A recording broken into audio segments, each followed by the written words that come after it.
Hi, today is August 1st, 2025, and here are my poems for the day. The first one is poem number 1181 for the year, Wishing Balls. When they named them wishing balls, they had to know they would tickle John Hall's imagination.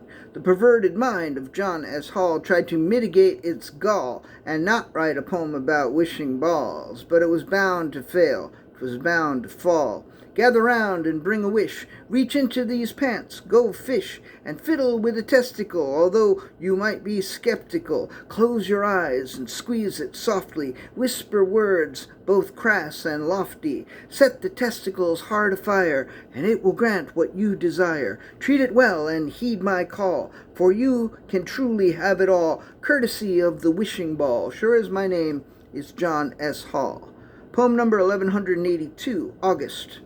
August can be august, respected, impressive. August can be degraded, insulted, regressive.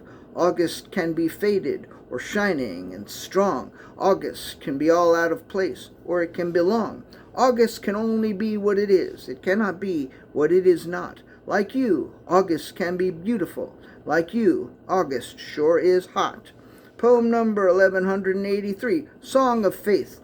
Is there a song singing in the air? If not, what is that I'm hearing? Is that a songbird over there, just beyond the gloaming clearing? Should I venture? Do I dare? God, that sound is so endearing.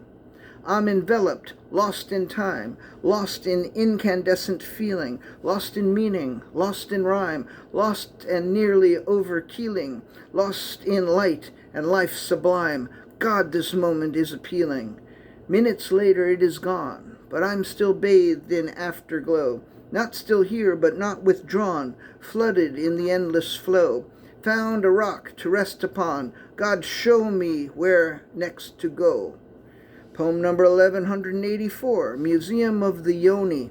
I had an idea for a poem about a woman who wants to open a museum and call it the Museum of the Yoni, with specimens and large photographs and paintings and films and instructional videos, the whole 9 yards of yonis. But I thought that first the prudent thing to do would be to make sure there isn't already a Museum of the Yoni. So I looked it up, and there is and there isn't. There isn't a museum called the Museum of the Yoni, but there's a vagina museum in Bethnal Green in London. The museum was conceived by Florence Schechter after she learned that there is a penis museum in Iceland, but there were no vagina museums anywhere in the world. Learning this, I looked up the Icelandic Phallological Museum, which contains a large number of penises and is much more along the lines of the Museum of the Yoni that I had in mind, except with penises instead of vulvas. The Vagina Museum is more women's health oriented than vagina oriented, which is to its credit, but as I say, not what I had in mind. Perhaps one day the world will see a Museum of the Yoni that is bigger and better and grander than the Icelandic Phallological Museum. But until that time, my vision of a Museum of the Yoni will remain a dream. And the last poem of the day, poem number 1185, Mansplainy.